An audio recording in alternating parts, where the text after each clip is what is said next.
Alright, so we're going to look at the elimination method for solving a system of equations. So I have two equations here. If we bring them up on Desmos, we can see that our answer, our solution that we're going to be looking for is going to be positive 2 and 1.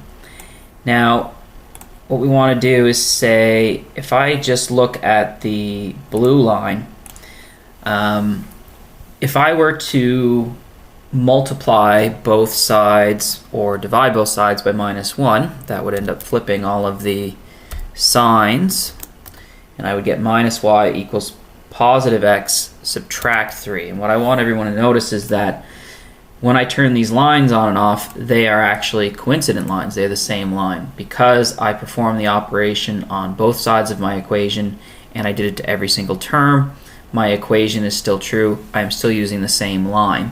So what that allows us to do is to manipulate what our equation looks like symbolically so that we can use that to solve our system. So how is that going to work for us? So when I see this system of equations, first thing I notice is that I have a y here with a coefficient of 1 and a y here with a coefficient of 1. So you could think about subtracting these two. Often people think about switching everything to the opposite by multiplying everything by -1 and then adding them. So I'm going to show you what that means. So if we look at this being equation 1 and this being equation 2, what I'm going to do is I'm going to take equation 2 and I'm going to multiply it by -1. Zoom in. So if I multiply equation 2 by -1, I would have minus y, or negative y, equals, this is going to turn into positive x, and this will be subtract 3. So this is our new equation 2.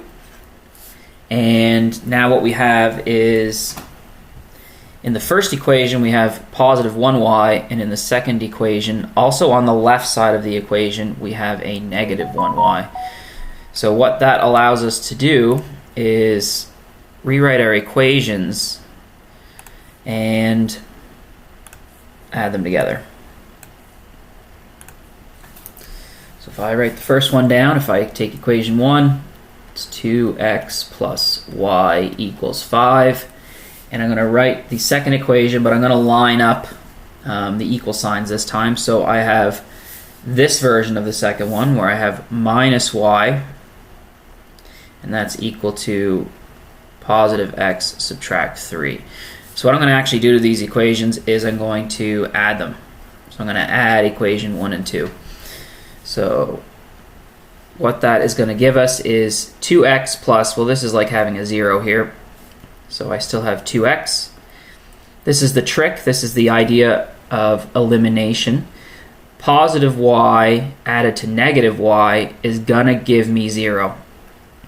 So we have eliminated the y in our system. So when I look over here, I've got 5, and then I've got a -3, so that will give me 2, and then I still have this positive x here. So I have this new equation that says that 2x plus 0 is equal to x plus 2. So if I collect all my terms and subtract x from both sides, I will have that a single x is equal to positive 2, which we saw in our graph. That is the x value where those two lines intersect, so that's going to be part of our solution. So now what I can do is take that value for x and substitute it back into either equation 1 or 2. So equation 2 is already solved for y, so I'm going to use that.